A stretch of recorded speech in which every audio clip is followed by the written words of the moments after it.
चंद्रपूर शहरात जाण्यासाठी दोनच प्रमुख मार्ग आहेत। त्या प्रमुख मार्गावर सध्या गड्डे खोदून ठेवले आहेत, त्याच्यामुळे नागरिकांना त्रास होत असल्याचे चित्र दिसून येत आहे। अमृत पाणी पुरवठा योजना आणि मल निस्तारण वाहिनीच्या कामासाठी हे रस्त्याचे खोदकाम केले आहे, त्यामुळे मोठ्या प्रमाणात वाहतूक कोंडी होत असल्याचे चित्र दिसून येत आहे। तर दुसरीकडे बघितलं तर धुळीचे प्रमाण हे मोठ्या प्रमाणात दिसून येत आहे। चंद्रपूर शहरामध्ये आता होऊ घातलेल्या माता महाकाली यात्रेसाठी मोठ्या प्रमाणात या ठिकाणी भाविक येत असतात आणि त्यामुळे या ठिकाणी भाविकाला यासाठी जे गैरसोय होते ते गैरसोय मोठ्या प्रमाणात होत असल्याचे चित्र दिसून येत आहे।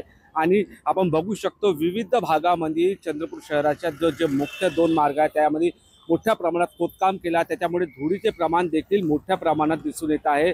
नागरिकाला धुळीचा सामना करावा लागतात, त्याच्यामुळे अनेक आजार देखील होत आहे, परंतु प्रशासन या कामाला लवकरात लवकर करत नसल्याचे चित्र दिसून येत आहे। त्यामुळे व्यापारी वर्ग जे आहे, चंद्रपूर शहरातले जे व्यापारी वर्ग आहे त्या व्यापारी वर्गाकडून देखील आयुक्तांना निवेदन देण्यात आलं आहे की हे काम लवकरात लवकर करण्यात यावं, कारण की व्यापारी जे आहे ते व्यापारीच्या दुकानात देखील धुळीचे प्रमाण मोठ्या प्रमाणात जात असल्यामुळे व्यापारी लोक देखील त्रस्त आहे।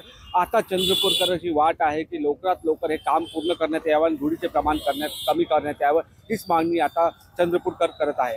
निलेश दहाट, TV9 मराठी, चंद्रपूर।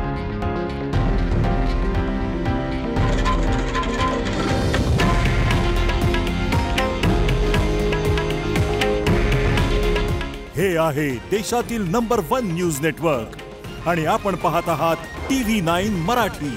काळजी तुमची, हित महाराष्ट्राचं।